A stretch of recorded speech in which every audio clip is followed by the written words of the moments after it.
ഇതാണ് കേരളത്തിലെ ജനങ്ങൾക്ക് സതീശനെ കുറിച്ചുള്ള അഭിപ്രായം. ITV ന്യൂസ് റിയാക്ട് ഫോർ റൈറ്റിലേക്ക് ലഭിച്ച പ്രതികരണങ്ങളാണ് പ്രേക്ഷകർ ഇനി കേൾക്കുവാൻ പോകുന്നത്. മാഫിയ സംഘത്തിൻ്റെ സഹായത്തോടെ കോടികളുടെ PR വർക്കാണ് സതീശൻ ചെയ്തുകൊണ്ടിരിക്കുന്നത്. ഇസ്ലാമിസ്റ്റുകളായ ഒരു കൂട്ടം സംഘടനകളും സംഘങ്ങളും സതീശനു വേണ്ടി തെരുവിൽ പടപ്പുറപ്പാട് നടത്തിക്കൊണ്ടിരിക്കുകയാണ്. നിയുക്ത MLA-മാരെ തെരുവിൽ കൈകാര്യം ചെയ്യുന്ന രീതിയിലേക്ക് അവർ കാര്യങ്ങൾ കൊണ്ടുപോയിക്കൊണ്ടിരിക്കുകയാണ്. സതീശനും ഇവരും തമ്മിലുള്ള ആ അഭേദ്യ ബന്ധം നമുക്ക് മനസ്സിലാക്കാൻ സാധിക്കണമെങ്കിൽ ഈ സതീശൻ നടത്തിയ തേൻകണി യാത്രയുടെ സമാപന ദിവസം ആ ചടങ്ങൊന്ന് നിങ്ങൾ വീക്ഷിച്ചാൽ മതി. അത് കോൺഗ്രസ് നടത്തിയ ഒരു യാത്രയായിരുന്നോ അതോ ലീഗിൻ്റെ ഒരു റോഡ് ഷോ ആയിരുന്നോ എന്ന് നമ്മൾ സംശയിച്ചു പോകും. കാരണം അതിൻ്റെ അവതാരകൻ സമദാനി, പാണക്കാട്ടെ തങ്ങന്മാർ, അങ്ങനെ ലീഗിലെ പ്രമുഖന്മാരെല്ലാവരും ആ വേദിയിലുണ്ടായിരുന്നു. ഏതാണ്ട് അവരുടെ താല്പര്യവും അവരുടെ ഒരു നറേറ്റീവും അനുസരിച്ച് പോയ ഒരു പരിപാടിയായിരുന്നു. രാഹുൽ ഗാന്ധിയെ കൊണ്ട് ചന്ദ്രികയുടെ ഏതോ ബുക്ക് അവരിറക്കിയത് പ്രകാശനം, അതുപോലെ അന്ന് ഹാശകാഴ്ച ക്രൈസ്തവരെ സംബന്ധിച്ചോളം കഷ്ടാനുവാഴ്ചയിലൂടെ കടന്നു പോകുന്ന ആ സമയത്ത് അതിനെക്കുറിച്ച് പോലും അനുസ്മരിക്കാതെ അവരുടെ നോമ്പുകാലത്തെ മാത്രം അനുസ്മരിച്ച് അതിന് ആസ്പദമാക്കി തയ്യാറാക്കിയ ഒരു പരിപാടിയായിരുന്നു അന്ന് നടത്തിയത്. അന്ന് പലരും സംശയിച്ചു ഇതെന്താണ്, സതീശനെ അവർ സതീശനെയും വാനോളം പുകഴ്ത്തുകയും കിളത്തുകയും ഒക്കെ ചെയ്ത ആ വീഡിയോ ദൃശ്യങ്ങൾ നമ്മൾ പുറത്തുവിട്ടതാണ്. ഇപ്പോഴിതാ വെറും ഒരു ഘടകകക്ഷിയായ ആ മുസ്ലിം ലീഗ് ഇപ്പോൾ കോൺഗ്രസിൻ്റെ ആഭ്യന്തര കാര്യത്തിൽ കയറി ഇടപെട്ട് ഒരു പാർട്ടിക്കുള്ളിൽ ഒരു വിഭാഗീയത ഉണ്ടാക്കുവാനും ഭിന്നതയുണ്ടാക്കുവാനും ശ്രമിക്കുകയാണ്. പോയി പണി നോക്കിനിട എന്ന് പറയുവാനുള്ള വെറും 22 MLA-മാർ മാത്രമേ ഉള്ളൂ എന്ന യാഥാർത്ഥ്യം മറന്നുകൊണ്ട് ആവശ്യമില്ലാത്ത പരിഗണന കൊടുക്കുന്ന, ആവശ്യമില്ലാത്ത വിധേയത്വം കാണിക്കുന്ന കോൺഗ്രസ് നേതൃത്വത്തിന് കേരളത്തിലെ ജനങ്ങൾ എങ്ങനെ മറുപടി ചെയ്യുമെന്ന് വരും ദിവസങ്ങളിൽ നമുക്ക് കണ്ടറിയാം. ഇനി പ്രേക്ഷകർ കേൾക്കുവാൻ പോകുന്നത് ഇത്തരം അട്ടിമറികൾ നടത്തി PR-കൾ നടത്തി എങ്ങനെയും ഭരണം കൈയാളുവാൻ നോക്കുന്ന ഈ മാഫിയകളുടെ കയ്യിലെ കളിപ്പാവിയായി മാറാൻ പോകുന്ന ആ VD സതീശനെതിരെ ജനങ്ങളുടെ വികാരം അണപൊട്ടി ഒഴുകുകയാണ്. പ്രേക്ഷകർ ഇനി കാണാൻ പോകുന്നത് ITV news react for right ജനങ്ങളുടെ പ്രതികരണങ്ങളാണ്. ITV news react for right ജനങ്ങളുടെ പ്രതികരണങ്ങൾ. ഞാൻ മാർക്കോസ് എബ്രഹാം, നമ്മുടെ ന്യൂനപക്ഷ കോൺഗ്രസിന്റെ സ്റ്റേറ്റ് ഭാരവാഹിയാണ്. ഞാനിപ്പോ നമ്മുടെ പൂക്കാട്ടുപടിയില്ല, എറണാകുളം. പറഞ്ഞതൊക്കെ വളരെ സത്യമായ കാര്യങ്ങൾ. അതുപോലെ ആരും ഇങ്ങനെ നല്ലൊരു വാർത്ത ഞാൻ കേട്ടിട്ടില്ല. അതുകൊണ്ടാണ് പറയുന്ന കാര്യങ്ങൾ സത്യമല്ലേ ITV ന്യൂസ് പറയുന്നത്? പിന്നെ തീർച്ചയായിട്ടും എനിക്ക് 65 വയസ്സായി. ഇപ്പൊ നമ്മുടെ ഇപ്പൊ ശരിക്കും പറഞ്ഞ ഇപ്പൊ ഇതിന്റെ സത്യത്തിൽ കളി നടക്കണത് ഈ ആ പെണ്ണുമ്പിളെ കൊണ്ടുവരാൻ വേണ്ടിയിട്ടാ ഈ മനഃപൂർവ്വം നീട്ടിക്കൊണ്ടുപോയി പ്രശ്നം ഉണ്ടാക്കണം. അത് രാഹുൽ ഗാന്ധി തന്നെ പ്രശ്നം ഉണ്ടാക്കണം ഇതിനകത്ത്. അതിന്റെ രഹസ്യം അത് വലിയ രഹസ്യം. രാഹുൽ ഗാന്ധിക്ക് ഇപ്പൊ പെങ്ങളിവിടെ കൊണ്ടുവരാൻ താല്പര്യമുണ്ട്. ഇന്നാളൊരു പെണ്ണിന്റെ സ്വപ്നം കാണണമെന്ന് പറഞ്ഞല്ലോ. സത്യത്തിൽ അതാ സംഭവം. ഇതൊക്കെ പണ്ടേ തീരുമാനിക്കേണ്ട കാര്യങ്ങളേ ഉള്ളൂ. ഈ ആവശ്യമില്ലാത്ത മുസ്ലിം ലീഗിനെ ഒരു പരിധിയിലധികം പേടിച്ച് അവരുടെ വാക്യം കേട്ട് നടക്കേണ്ട കാര്യമില്ല ഇതിനകത്ത്. VD സതീശന് ഒരു പരിധിയിലധികം പൊക്കേണ്ട കാര്യമില്ല. അതൊക്കെ യാതൊരു യോഗ്യത ഇല്ലാത്തൊരു മനുഷ്യനാണ്. അന്ന് ലീഗ് പറഞ്ഞിട്ട് ഈ പുള്ളിനെ പ്രതിപക്ഷ നേതാവാക്കിയതാ, ബലമായിട്ട് പറഞ്ഞാക്കിയതാ. മുസ്ലിം ലീഗിന്റെ ഒരു കളിപ്പാവേ ഇവൻ അതിന് വെറുതെ ഇവൻ സത്യത്തിൽ ഞങ്ങളുടെ അരമനയിലൊക്കെ വന്ന്, ഞാൻ കത്തോലിക്ക സഭയിലെ സുവിശേഷം പ്രസംഗിക്കുന്നവനാ, ഞങ്ങളുടെ അരമനയെ വന്ന് ഈ മെത്രാന്മാരെയൊക്കെ പിടിച്ച് ചാക്കിട്ട് അച്ഛന്മാരെയൊക്കെ അടുത്തേക്ക് ഇച്ചിരി പേട്ട് സുവിശേഷമൊക്കെ പറഞ്ഞ് ഞങ്ങളെയൊക്കെ ഒന്ന് സോപ്പിട്ട് നിർത്തിയൊക്കെ പുള്ളി. അതുകൊണ്ട് SNDP-യുടെ വീട്ടിൽ പോയി അവരെ സോപ്പിട്ട് നിർത്തി, NSS-ന്റെ അടുത്ത് അവരെ സോപ്പിട്ട് നിർത്തി, BJP-ക്കാരെ ഇടയ്ക്കിടയ്ക്ക് സോപ്പിട്ട് നിർത്തി. ഈ പുള്ള വീട്ടില് BJP-യുടെ നേതാക്കന്മാരുടെ ഫോട്ടോ ഒക്കെ ഇരിപ്പുണ്ട്. അപ്പൊ അങ്ങനത്തെ ഒരു തരികട പാർട്ടിയാണ്. ശരിക്കും പറഞ്ഞ ഒരു മന്ത്രിയാകാൻ പോലുള്ള യാതൊരു യോഗ്യതയില്ല, ഇതുവരെ ആയിട്ടുമില്ല. ഇയാളുടെ സ്വന്തം മണ്ഡലത്തില് BJP-യെ വിജയിപ്പിച്ചല്ലേ തദ്ദേശ തെരഞ്ഞെടുപ്പിൽ കണ്ട സതീശന്റെ മണ്ഡലത്തിൽ ആരാ വിജയിച്ചേ? അല്ല, സാറ് പറഞ്ഞൊക്കെ സത്യം. അതുപോലെയൊക്കെ ഇടയ്ക്കിടയ്ക്ക് ഒന്ന് പറഞ്ഞെങ്കിൽ അതൊക്കെ നാടിന് ഗുണം കിട്ടും. ആ വാർത്തയൊക്കെ ഒന്നാമത് ഈ മണ്ടന്മാരുള്ള നാടാണ് നമ്മുടെ നാടെന്ന് പറഞ്ഞാൽ. ഈ രാഷ്ട്രീയപരമായി യാതൊരു ബുദ്ധിയും ബോധമുള്ള നാടല്ല. കണ്ണിക്കണ്ട നേതാക്കന്മാർ കാണാൻ പറയുമ്പോൾ ആ പുറകെ ചിന്താ വിളിച്ച് നടക്കുന്ന ആൾക്കാരാണ് നമ്മുടെ ഉള്ള ആൾക്കാർ. പിന്നെ പോയിട്ട് കത്തോലിക്കരെന്ന് പറഞ്ഞാൽ ഒന്നിലും പെടില്ല. അവർ പരസ്പരം കണ്ടുകൂടാ. അവരെ SNDP-യുടെ പ്രസിഡന്റ് നേതാവ് പറയുന്നതുകൊണ്ട് ശരിയാണ്. അപ്പൊ ആകെപ്പാടെ രാജ്യം മുഴുവനും കൈക്കലാക്കിക്കൊണ്ടിരിക്കുക ഇപ്പൊ ലീഗുകാർ എവിടെ അവർ ഒരിക്കലും അവരുടെ സ്വന്തം കാര്യത്തിന് വേണ്ടി അല്ലാതെ അവരൊരു കാരണവശാലും വേണ്ടി കോൺഗ്രസിന് വേണ്ടിയിട്ടോ ഈ രാജ്യത്തിന് വേണ്ടിയിട്ടോ ഒരു നല്ല കാര്യം പറയുകയോ പ്രവർത്തിക്കുകയോ അവർ ചെയ്യില്ല. അവരുടെ ജാതിക്ക് വേണ്ടി മാത്രം പറയും. സതീശനെ നേതാവാക്കണം പറഞ്ഞ ഒന്നാന്തരം നേതാവ് ചെന്നിത്തലേനെ മാറ്റി നിർത്തി. ഇന്ത്യയിൽ അതുപോലെ നല്ല നേതാക്കന്മാർ ചുരുക്കുക. അവരെയൊക്കെ വെറുതെ കറിവേപ്പില വെള്ളെടുത്ത് മാറ്റിവിട്ട് ഇവരെ പിടിച്ചാക്കിക്കൂ.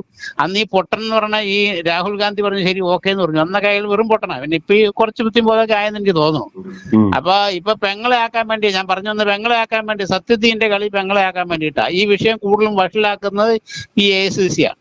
സത്യത്തിൽ ഇവിടെ അല്ല വിഷയം മുഴുവൻ ഇവരാക്കുന്നതാണ്. നീട്ടി കാര്യങ്ങളുണ്ട്, വലിയ പ്രശ്നമാണ്. എന്നാ പെങ്ങളെ ആക്കെന്ന് പറയാൻ വേണ്ടിയിട്ടാണ് ഈ വിഷയം മുഴുവൻ ഉണ്ടാക്കുന്നത്. ഒരു രാഷ്ട്രീയത്തിലെ ഒരു വളരെ രഹസ്യമായ ഒരു സത്യം അത്. ഈ സതീശൻ ശരിക്കും ഇതിനെ ഒരു മാഫിയകളുടെ കയ്യിലാക്കിയില്ലേ? മാഫിയകളുടെ അത് വളരെ സത്യമായ അത് ഈ ലീഗ് മാഫിയയുടെ പിന്നിലുള്ളതാണ്. അത് തന്നെ വേറെ നമ്മുടെ അദാനിയുടെ മാനേജരും ആരണ്ടൊക്കെ ആയിട്ട് ബന്ധമുണ്ടല്ലോ. ഇയാള് മുഖ്യമന്ത്രിയായ ഒന്ന് കേരളം നാശഭൂഷമാക്കൂട്ടോ. അയാൾക്ക് ബോധമില്ലാതെ ഇപ്പൊ പെണ്ണുങ്ങളുടെ കാര്യം പറഞ്ഞ ബസ്സിൽ എത്ര കോടി രൂപ പോകും? അതൊന്നും പ്രായോഗികമല്ല അത്. അല്ലെങ്കിൽ വല്ല 20% 10% കുറയ്ക്കും. ഇങ്ങനെയൊക്കെ പറഞ്ഞാൽ മതി. ഉടനെ ഒരു പൈസയും വേണ്ടെന്ന് പറഞ്ഞാൽ ഇപ്പൊ ആണുങ്ങളാരും കടയിൽ പോകില്ല. മുഴുവൻ ഇപ്പൊ പെണ്ണുങ്ങളെ വിടുള്ളൂ. ആലുവയ്ക്കോ തിരുവനന്തപുരത്തേക്ക് എങ്ങോട്ട് വേണമെങ്കിൽ പെണ്ണുങ്ങളെ വിടുള്ളൂ. അപ്പൊ ബസ് നിറച്ച് പെണ്ണുങ്ങളായി. ഇതിനകത്ത് വേറൊരു പ്രശ്നം തന്നെ, ഇപ്പൊ പ്രൈവറ്റ് ബസ്സുകാർക്ക് നഷ്ടം വരില്ലേ? അവർ സമ്മതിക്കും, അവർ സമരം തുടങ്ങും. അപ്പൊ ഒരു ബോധമില്ലാത്ത പ്രസ്താവന ഈ പുള്ളി ഇത് എല്ലാവരെയും പറഞ്ഞ് സമ്മതിപ്പിച്ച് അങ്ങനെ പ്രസ്താവന ഇറക്കിയത്. അതുപോലെ വിവരക്കേടല്ലാതെ ശരിയായ ഒരു ഭരണ രീതിയെ കുറിച്ചൊന്നും ഈ പുള്ളിക്ക് അറിയാൻ പാടില്ല. ഈ പുള്ളിക്ക് ഇപ്പൊ 2.5 കൊല്ലം കൊടുക്കും, 2.5 കൊല്ലം സതീശൻ എന്നൊക്കെ പറയുന്നത് കേട്ടു. കറക്റ്റ് ഒരു പത്രക്കാർക്ക് പോലും കറക്റ്റ് അറിയത്തില്ല. സംഗതിന്റെ കളി ഇതാട്ടോ, ഈ പ്രിയങ്കയെ കൊണ്ടുവരാൻ വേണ്ടിയിട്ടാ. അതിനിവിടെ ആരും സമ്മതിക്കുന്നു തോന്നുന്നില്ല. പക്ഷെ ഈ പൊട്ടനായ രാഹുൽ ഗാന്ധിക്ക് ബോധമില്ല. ആ പുള്ളി അങ്ങനെ ചിന്തിച്ചു കാണും എന്നല്ല, അയാൾ അങ്ങനെ ചിന്തിച്ചിട്ടുണ്ട്. എന്റെ പേര് സാബു എന്നാണ്. ഞാനും കോൺഗ്രസിന്റെ ഒരു പ്രവർത്തകനാണ്. എവിടുന്നാ വിളിക്കുന്നേ? ഞാൻ മുണ്ടക്കയത്തുനിന്നാണ്. അപ്പൊ ഞാൻ വിളിച്ചതിന് എന്താന്ന് ചോദിച്ചാല്, ഈ കോൺഗ്രസിന്റെ പ്രതിനിധികളെയും ഇടതുപക്ഷത്തിന്റെ പ്രതിനിധികളെ ആക്കിയിട്ടുള്ള ഒരു ചർച്ച നടന്നല്ലോ DD സതീശനെ കുറിച്ചുള്ള. അപ്പം ആ ചർച്ചയില് അദാനിയെ ഗ്രൂപ്പിലെ അവരുടെ NDAയുടെ നേതാവിനെ പോയി കണ്ടതിനെ പറ്റി ചോദിച്ചപ്പോ രാജു P. നായർ എന്നും ഒരുത്തിന് അതിനകത്തുണ്ടായിരുന്നു, കോൺഗ്രസിന്റെ.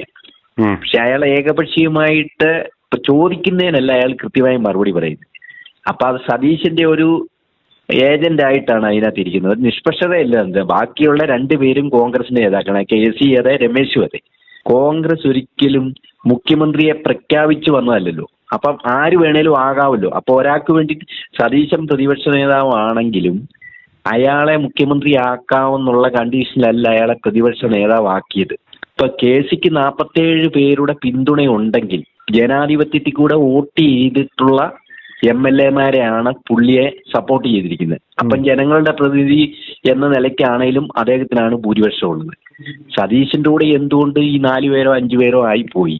ഇയാൾ എന്തിനാണ് അദാനിയെ പോയി ഗ്രൂപ്പിനെ പോയി കാണാനുള്ള കാരണങ്ങൾ അതൊക്കെ അതിനകത്ത് കൊടുത്തു. പക്ഷെ ഈ രാജു P. നായർ എന്ന് പറയുന്നത് ചോദിക്കുന്നതിനല്ല പറയുന്നത്. അവൻ ഇപ്പൊ LDFന്റെ ആൾക്കാരോടും കയറി കോർക്കുക. അവരുടെ മുഖ്യമന്ത്രി ആരാണെന്നുള്ളത് അവരുടെ കഴിഞ്ഞ മന്ത്രിസഭ വന്നപ്പോഴേ അത് വിജയനാണെന്ന് പറഞ്ഞു. പിന്നെ 15 ദിവസമോ 16 ദിവസമോ കഴിഞ്ഞായിരിക്കും അവരുടെ പുതിയ മന്ത്രിസഭ ഉണ്ടാക്കിയത്. അത് വേറൊരു കാര്യം.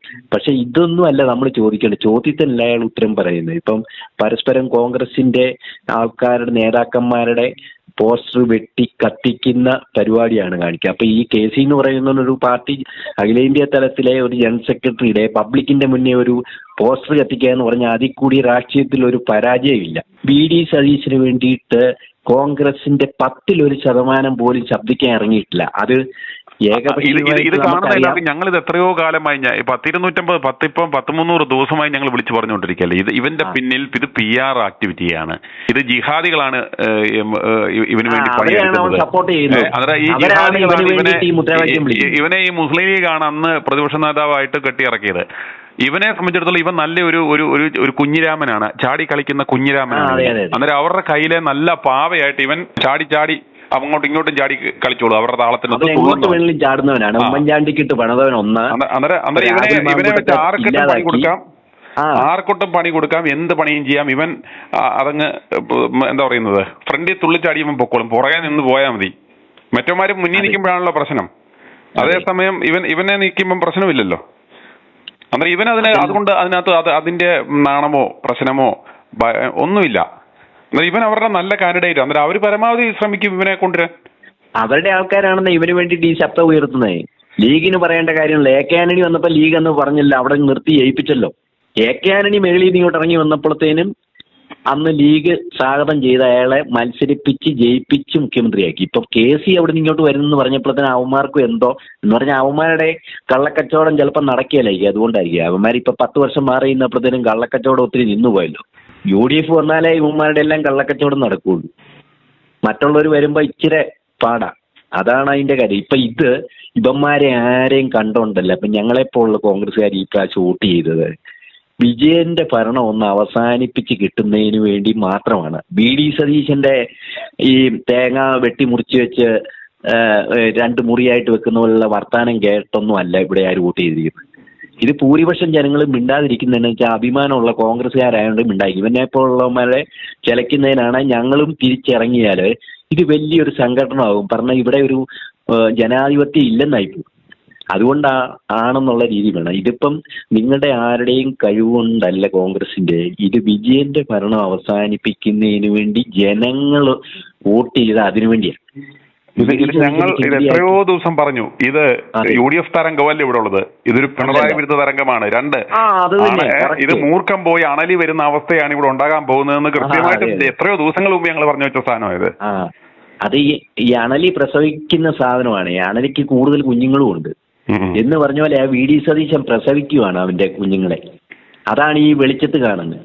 അപ്പൊ അതേ രീതിയിലേ ഞങ്ങളെ കണ്ടിട്ടുള്ളൂ. ഞങ്ങളും കോൺഗ്രസ്സുകാരാണ്. പക്ഷെ ഞങ്ങൾക്കിപ്പം VD എന്നോ അല്ലെ രമേശ് എന്നോ KC എന്നോ ഇവരെ 3 പേരും ഞങ്ങൾ കോൺഗ്രസ്സുകാരുടെ കൂടെ കൂട്ടിയപ്പോൾ പിന്നെയും മറ്റേ 2 പേർക്കാണ് വ്യക്തിത്വം ഉള്ളത്. ഇപ്പൊ രമേശൊക്കെ പറയുന്നത് തന്നെ എന്തൊരു എളിമയോട് കൂടി, അയാൾ ഒന്നും വിട്ടു പറഞ്ഞിട്ടില്ല. KC ആണെങ്കിൽ ഇതുവരെയായിട്ട് ഒരു ചാനലിലും വന്നിട്ടില്ല, ഒരു വർത്താനവും പറഞ്ഞിട്ടില്ല.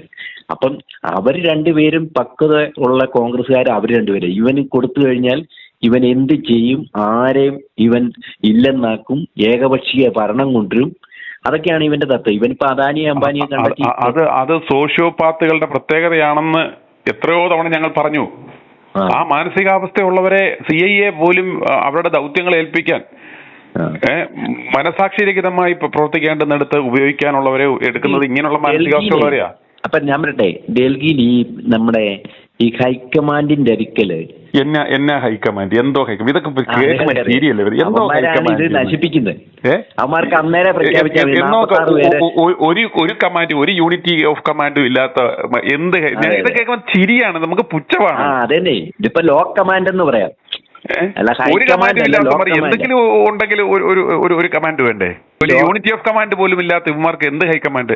നിങ്ങൾ പറയുന്നതിൽ ഒരു നിഷ്പക്ഷതയുണ്ട്. അത് ഈ ജനങ്ങൾക്ക് ഇതെല്ലാരും ഒന്ന് മനസ്സിലാക്കിയല്ലോ. കോൺഗ്രസിന്റെ ഭൂരിപക്ഷം ആൾക്കാരുടെ അഭിപ്രായമല്ല ഇത്, കുറഞ്ഞ ഒരു 10% ആൾക്കാരുടെ അഭിപ്രായമാണ് സതീശന്റെ കൂടെ നിന്ന് വിളിച്ചു പോകുന്നവന്മാരാ. എന്റെ പേര് ഡോക്ടർ ജോസഫ് എന്ന് പറയും. എവിടുന്നാ സാർ വിളിക്കുന്നത്? പാല. അപ്പൊ താങ്കളുടെ VD സതീശനെ കുറിച്ചുള്ള അഭിപ്രായത്തോട് ഞാൻ 101% യോജിക്കുന്നു. ഇത് എന്തുകൊണ്ട് ഇത് ഹൈക്കമാൻഡിന് നേരിട്ടൊന്ന് അയച്ചു കൊടുത്തുകൂടാ? ഇല്ലെങ്കിൽ ഈ കേരളം മുടിപ്പിക്കും. ഞങ്ങളിത് എത്രയോ ദിവസങ്ങളായി പറയുന്നു. ഒരു ക്യാമ്പയിനായിട്ട് തന്നെ നമ്മൾ പറഞ്ഞുകൊണ്ടിരിക്കുന്ന കാര്യങ്ങളല്ലേ ഇപ്പൊ സത്യമായത്. അതെ, പക്ഷെ അത് ഹൈക്കമാൻഡിന്റെ പ്രത്യേകം ഞാൻ ചോദിക്കുന്നത്, അത് ഹൈക്കമാൻഡിന്റെ മെയിൽ ID-യിലോ പാറപ്പുറത്ത് കയറിയിരിക്കുന്ന മറ്റേ അനങ്ങാ മുത്തപ്പനോ എന്തോ ഒരു പേര് പറയുമല്ലോ എന്നൊക്കെ പറഞ്ഞ പോലെ ഇങ്ങനെ ബ്ലൈൻഡായിട്ട് ഡഫ് ആൻഡ് ഡംബ് ആയിട്ടിരിക്കുന്ന ഒരു സംവിധാനം ഒന്നുമല്ലല്ലോ ഈ ഹൈക്കമാൻഡ് എന്ന് പറയുന്നത്. അവർക്ക് അവരുടേതായ ഇന്റലിജൻസ് സംവിധാനങ്ങളും ഫീഡ്ബാക്ക് എടുക്കാൻ പറ്റുന്ന സംവിധാനങ്ങളും ഒക്കെ ഉണ്ടല്ലോ. അന്നേരം ഈ പ്രതികരണങ്ങളൊക്കെ അവർക്ക് കിട്ടാഞ്ഞിട്ടില്ല, അവർക്ക് കിട്ടും. അന്നേരം അതിനനുസരിച്ച് ആക്ഷൻ എടുക്കുക എന്ന് പറയുന്നത് അതിന് വേണ്ടുന്ന ഒരു ഇച്ഛാശക്തിയും നട്ടലും വേണം. അല്ലാതെ ഈ പറയുന്ന പോലെ ഒരു ഡിസിഷൻ എടുക്കാനായിട്ട് കഴിവില്ലായ്മ, ഇത്തരത്തിലുള്ള കോംപ്ലക്സ് സിറ്റുവേഷനിൽ ഇങ്ങനൊരു ഹൈക്കമാൻഡ് ഉണ്ടെന്ന് ആളുകൾക്ക് അനുഭവേദ്യമാണെങ്കിൽ അത്തരം സ്ട്രോങ് ഡിസിഷൻ ഉണ്ടാവണ്ടേ? ഇവന് ഈ അധോലോക ബന്ധമുള്ളത് കൊണ്ട് ഇവന് വേണ്ടി ഹൈക്കമാൻഡിൽ ആരെല്ലാം ശുപാർശ ചെയ്യും എന്നുള്ളത് ഡിലേമ. ആ ഹൈക്കമാൻഡിനെ തന്നെ വേണമെങ്കിൽ മാർക്ക് വിലക്കെടുക്കാവുന്ന സംവിധാനമാണിത് ഈ മാഫിയ. രാജ്യത്തെ നിയന്ത്രിക്കുന്നവരെ വിലക്കെടുക്കാമെങ്കിലാണോ പിന്നെ ഈ 10 വർഷമായിട്ട് അല്ലെങ്കിൽ ആകെ തകർന്നടിഞ്ഞിരിക്കുന്ന ഈ ഒരു കമാൻഡും ഇല്ലാത്ത ഈ ഇവന്മാരെ വിലക്കെടുക്കാൻ? ഇതിപ്പോ ജനവികാരം അവന് അനുകൂലമാണെന്നും പറഞ്ഞ് സ്വയം അവന് ഇവൻ മാനേജ്മെന്റ് നടത്തി ഒന്നുകൂടത്തേക്ക് പൊതുജന വികാരമാണെന്ന് പറഞ്ഞിട്ട് ഇവന്റെ തന്നെ ഈ പെട്ടിയെടുപ്പുകാരന്മാരും ഈ മാഫിയ ഗുണ്ടകളും കൂടെ ചേർന്ന് കാണിക്കുന്ന റോഡിൽ കിടക്കുന്ന കാണിക്കുന്ന തോന്നിവാസം എങ്ങനെ പൊതുജന വികാരമാകും? ഒരുത്തൻ്റെ കൂടെ ആത്മഹത്യ ചെയ്യാൻ പെട്രോള് ആന്നും പറഞ്ഞ് ആ കുപ്പിയില് വേറെ എന്തോ സാധനമായിരുന്നു തേയിലവെള്ളം കണ്ടറിയത്തില്ല അത്. അതാ അല്ല, നമ്മളെ കൊണ്ട് പറയുന്നത് പറ്റുന്നത് എന്ന് പറഞ്ഞാൽ ഇത് പറയുക, ഇത് കേൾപ്പാൻ ചെവിയുള്ളവൻ കേൾക്കട്ടെ, അല്ലെങ്കിൽ ഇതുപോലെ കൊണ്ടു പഠിക്കട്ടെ. അതെ. അല്ല, നമ്മളെ അനുഭവിക്കേണ്ടത് മലയാളികള്. വി.ഡി. സതീശൻ എന്തിനായിരുന്നു ഞാൻ ചാർട്ടർ ഫ്ലൈറ്റില് ഡൽഹിക്ക് പോയെന്തിനാ? ഏത് ജനങ്ങളെല്ലാം ചോദിക്കേണ്ട ചോദ്യമാ അത്. അത് എന്തിനു പോകണം? ഇവന് ഇതിനകത്തുള്ള ഇത് ആരുടെ ബിനാമിയാ? ബി.ജെ.പിയുടെ ബിനാമിയാണ് അവൻ. ആ വിസിറ്റിന്റെ ലക്ഷ്യം ഒന്നെങ്കിൽ 3 സീറ്റ് BJPക്ക് കൊടുത്തതിന്റെ കമ്മീഷൻ മേടിക്കാൻ പോവുക, അല്ലെങ്കിൽ ഞാൻ ഇതിനെ നശിപ്പിച്ച് കുളവാക്കിയിട്ട് തരാം, എന്നിട്ട് എന്നെ അങ്ങോട്ട് എടുത്തോണം. ഒരു കേന്ദ്രമന്ത്രി സ്ഥാനം തന്ന് എന്നെ നിങ്ങൾ അങ്ങ് എടുത്തോളുക. ഇവൻ എന്താ, ഇല്ലെങ്കിൽ ഞാൻ വേഷാടനത്തിന് പോകുന്ന പറഞ്ഞാൽ വേറെ ദേശത്തിലേക്ക് പോകുമെന്നാണ് അവൻ പറയുന്നത്, അല്ല വേറൊന്നുമല്ല. ഏതാ അവൻ കോടികൾ വാങ്ങിച്ചുകൊണ്ട് വല്ല വേറെ രാജ്യത്ത് എവിടെയെങ്കിലും കുടുംബത്തോടെ പോയി താമസിക്കും. ഇവിടെയുള്ള ആളുകൾ ചത്താലും വെച്ചാലും. സഹോദര, നിങ്ങൾ മനസ്സിലാക്കേണ്ടത് ഇത്രയും കാലം കേരള രാഷ്ട്രീയത്തിൽ ഇന്ന് ഏറ്റവും കൂടുതൽ സാമ്പത്തികമായിട്ട് ഉണ്ടാക്കിയത് ഇവനാണ്. ഇവൻ ഈ കൊള്ളമുതലുമായിട്ട് ഇവൻ ആസ്വദിക്കാൻ പറ്റുന്നില്ല. ആ കൊള്ളമുതലുമായിട്ട് ഇവൻ ആസ്വദിക്കാൻ വിദേശ രാജ്യങ്ങളിൽ എവിടേക്ക് ഇവൻ കടന്നു കളയും. ഞാൻ അതിനെ കുറിച്ച് പറയുന്നത് വെച്ചാൽ ഞാൻ രാഷ്ട്രീയ മേഖലയിലുള്ള ആളാണ്. പക്ഷെ ഇവ അദാനി ഗ്രൂപ്പിന്റെ ആളിനെ ഇവിടുന്ന് ചാർട്ടർ ഫ്ലൈറ്റിൽ പോകണമെങ്കിൽ എത്ര ലക്ഷങ്ങൾ കൊടുക്കണം മണിക്കൂറിന്? ഇത് ചാർട്ടർ ഫ്ലൈറ്റ് പോകണം, വാടക വണ്ടിയാണല്ലോ ഫ്ലൈറ്റ്. പോയിട്ട് തിരിച്ചു വരുന്നതും അതിനുശേഷം ഇവിടെ വന്ന് ജോയിൻ ചെയ്തതിനു ശേഷം അവൻ ഈ അഭ്യാസം കാണിക്കുന്നതിന് എന്ത് അർത്ഥത്തിലാ? ഇവൻ ഏതെങ്കിലും കാരണവശാൽ പോകാൻ പാടുണ്ടോ? അങ്ങനെയുള്ള കക്ഷികളോട് ഇടപെടാൻ പാടുണ്ടോ? ഈ രാഹുൽ ഗാന്ധി രായും പകൽ 24 മണിക്കൂർ അദാനി അംബാനി എന്ന് പറഞ്ഞ് ആ മനുഷ്യൻ അനുഭവിക്കാവുന്ന എല്ലാ കാര്യങ്ങളിലും അനുഭവിക്കുന്നത് ഈ കൂടെ നിൽക്കുന്ന ഇവൻ ഒരു അഡ്വക്കേറ്റ് അല്ലേ? ഇവൻ പല വിധത്തിലും അതിനകത്ത് അണ്ടർവേൾഡ് കളി കളിക്കാൻ വേണ്ടിയിട്ടുള്ള ഒരു ഡീലിംഗിന്റെ ഒരു കണക്ഷൻ അത്രത്തോളം ഡീലിംഗ് കറക്റ്റ് ആയതുകൊണ്ടാണ് അവൻ ഇവിടുന്ന് ചാർട്ടർ ഫ്ലൈറ്റിൽ പോയത്. ഇത് ആളുകളാരും കാണാണ്ടിരിക്കാന്നോ? അതിന്റെ ഫോട്ടോ സഹിതം പബ്ലിഷ് ചെയ്ത് വന്നതല്ലേ? ഇതിനെക്കുറിച്ച് ആരും എന്താ ഈ രാഷ്ട്രീയമായിട്ട് നേതൃത്വത്തിലുള്ളവർ ആരെങ്കിലും ആലോചിക്കുകയോ അതിനെക്കുറിച്ച് ഒരു അലിഗേഷനായിട്ട് ഉയർത്തിവിടുകയോ ചെയ്തിട്ടില്ലല്ലോ? അതെന്തിന്റെ പേരില്ല?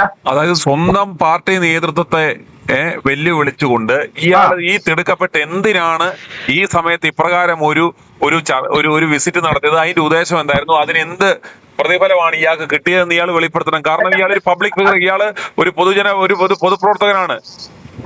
അതല്ല, ഒരു ന്യൂസൻസ്, ഇന്റർനാഷണൽ ന്യൂസൻസ് അല്ലേ ഇപ്പൊ നിങ്ങൾ പൊളിറ്റിക്കൽ പാർട്ടി എന്ന് പറയുമ്പോഴത്തേക്ക്. പക്ഷെ ഞാൻ നിങ്ങളോട് പറയുന്നത് എന്താണെന്ന് ചോദിച്ചു കഴിഞ്ഞാല്, രാഷ്ട്രീയത്തിൽ ഒരുപാട് ആളുകളുണ്ട്, പല വിധത്തിലുള്ള ഇതവനെ സമ്പാദിക്കുക എന്നുള്ള ഒറ്റ ഉദ്ദേശത്തിലാണ് ഇപ്പൊ ഈ അദാനി ഗ്രൂപ്പുമായിട്ടുള്ള കോണ്ടാക്ട് ചെയ്തിരിക്കുന്നത്. യാതൊരുവിധ സംശയവും ഇല്ല. 10-70 വയസ്സുള്ള ഒരു മനുഷ്യനാ ഞാൻ. നിങ്ങളിപ്പോ അയച്ച ഈ ന്യൂസ് കണ്ടോണ്ടിരിക്കുമ്പോൾ അതിന്റെ നമ്പർ കഷ്ടപ്പെട്ട് നോക്കിയെടുത്തിട്ടാണ് ഞാൻ ഇപ്പൊ ഈ വിളിക്കുന്നത്. ഇനി ഒരുപാട് ഇഷ്ടമാണ്, ഞാൻ നിങ്ങളുടെ എല്ലാ ദിവസവും ഉള്ള ന്യൂസുകൾ ഞാൻ വെളുക്ക ഇരുന്ന് കാണും. പക്ഷെ ഞാനൊന്നും മറുപടി അയക്കാത്തതെന്നല്ല. ഞാൻ ഒരു രാഷ്ട്രീയ ഉന്നതനല്ല, ഞാൻ ഒരു സാമൂഹ്യ പ്രവർത്തകനാണ്. എന്റെ പേര് ത്രേസ്യാമോത്തി. കോൺഗ്രസ് കുടുംബത്തിൽ ജനിച്ച് കോൺഗ്രസ്സായി വളർന്ന് വിധവകൾക്ക് വേണ്ടി അക്ഷീണം ഡൽഹി വരെ പോയി പ്രവർത്തിച്ച്, അതുപോലെ തന്നെ ഞാൻ ശ്രീകണ്ഠപുരം മുനിസിപ്പാലിറ്റിയിൽ standing committee, education standing committee ആയിട്ട് നിന്നപ്പോൾ ഒരുപാട് ജനങ്ങളുടെ സപ്പോർട്ടോട് കൂടി ജയിച്ച ആളെ എന്നെ തന്നെ എൻ്റെ UDF തോൽപ്പിച്ചു, എന്നെ വീട്ടിലിരുത്തി. ഇതാണ് എൻ്റെ വസ്തുത. ഇപ്പോൾ ഞങ്ങളുടെ വാർഡ് CPM-ന് പിടിച്ചു കൊടുത്തു. യഥാർത്ഥ കാര്യത്തിലേക്ക് എന്ന് പറഞ്ഞാൽ ഞാൻ വിധവയായിരുന്നു, 36 വയസ്സ് വിധവയായി. എൻ്റെ വിധവ പെൻഷൻ കട്ട് ചെയ്തു. നിങ്ങൾ വീഡിയോയെ പറ്റി പറഞ്ഞത് മുഴുവൻ എനിക്കറിയാം. ഇവിടെ ശ്രീകണ്ഠപുരത്ത് അയാൾ വന്നപ്പോഴും എനിക്കറിയാം. അപ്പൊ അതുകൊണ്ട് ഈ കോൺഗ്രസിന്റെ കൊള്ളരുതായ്മകളൊന്ന് പുറത്തു കൊണ്ടുവരാൻ വേണ്ടിയാ മാത്രം. സതീശൻ വന്നാൽ എന്താവും നമ്മുടെ അവസ്ഥ? സതീശൻ വന്നാൽ പിണറായി കാട്ടിക്കൂട്ടി കോപ്രായങ്ങളൊന്നും വരില്ല എന്നാണ് ആൾക്കാർ പറയുന്നത്. ഒതുക്കുന്ന KC വന്നാൽ ഇതെല്ലാം ഉയർത്തിക്കാട്ടുമെന്ന് പറയുന്നു. അത് ഈ അഴിമതികൾ മുഴുവൻ പുറത്തു കൊണ്ടുവരണമെങ്കിൽ അതിന് നല്ലൊരു കരുത്തനായ നേതാവ് വരണം. എന്റെ പേര് നബീസ. എവിടുന്നാ വിളിക്കുന്നേ? ഞാൻ നെടുമങ്ങാട്ട്. നമ്മുടെ രാഹുലിനെ വീണ്ടും കുരുക്കാൻ തന്നെ VD സതീശൻ മുഖ്യമന്ത്രിയായിട്ട് കയറുന്നത്. മുഖ്യമന്ത്രി ആയില്ലെങ്കിൽ മുഖ്യമന്ത്രി ആകുന്നവനെ കൊടുക്കാനുള്ള പാവാടയൊക്കെ പെറുക്കാൻ നടക്കിക്കൊണ്ടിരിക്കുകയാണ് അയാള്. പാവം എന്റെ ചെറുക്കനെ പെടുത്തിയ പാട് മാങ്കൂട്ടത്തിന് എന്തെല്ലാം കഷ്ടതപ്പെടുത്തി. പാവപ്പെട്ട രാഹുലിനെ ആർക്കും വിട്ടുകൊടുക്കാൻ പാടില്ല, നമുക്ക് തന്നെ വേണം. അവൻ ഉണ്ടെങ്കിലേ നിയമസഭയിലെല്ലാം കളിക്കാൻ പറ്റുള്ളൂ. മുഖ്യമന്ത്രി ആരായിരിക്കും? എന്തോന്നു നമ്മുടെ സതീശനായാലും എങ്ങനെ ഉണ്ടാവും? സതീശൻ വേണ്ട. അവൻ ഇനി പെണ്ണുങ്ങളെ കൊണ്ടു നടന്ന് കേക്ക് മുറിച്ച് ഇതൊക്കെ കൊടുക്കും സാറേ. പെണ്ണുങ്ങൾക്ക് കേക്ക് മുറിച്ചാണ് ആ പാവപ്പെട്ട ജീവിതം താഴ്ന്ന രാഹുലിന്റെ. അവനെ വേണ്ട. അവൻ നല്ല ഒരൊറ്റ വാക്കിൽ നിന്നിറങ്ങി ഈ രാഹുൽ ഇപ്പൊ ഇന്ന് ഇതിൽ കാണുമായിരുന്നു. സതീശൻ വേണ്ട, വേറെ ആരെങ്കിലും എടുത്താൽ മതിയായിരുന്നു. അല്ല സതീശൻ പ്രതിപക്ഷ നേതാവൊക്കെ ആയിട്ടിരുന്ന ആളല്ലേ? ഓ, അവൻ ഇരുന്നിട്ട് എന്തൊരു ഫലം ഉണ്ടായിരുന്നു? ഒരു ഗുണമില്ലായിരുന്നോ? മറ്റേ ഡ്രൈവറില്ലേ, ബസ്സിൽ പോയി ആ ഡ്രൈവറെയും എല്ലാരെയും പോയി കണ്ടില്ലേ ആ ചെറുക്കൻ? എന്നിട്ട് അവൻ എന്തൊരു ഫലം കിട്ടി? ഇന്ന് അവൻ കൂലി ഓടിക്കുന്നു. എമാരൊക്കെ വിചാരിച്ചെങ്കിൽ അന്ന് ഇത്രയും നടക്കുമായിരുന്നു. മറുപടി പറയാൻ ഒരുത്തനും ഇല്ലല്ലോ കോൺഗ്രസിൽ അന്നും ഇന്ന്. i2i News, an eye for truth. i2i News subscribe ചെയ്തിട്ടില്ലാത്തവർ ഇപ്പോൾ തന്നെ സബ്സ്ക്രൈബ് ചെയ്യുക.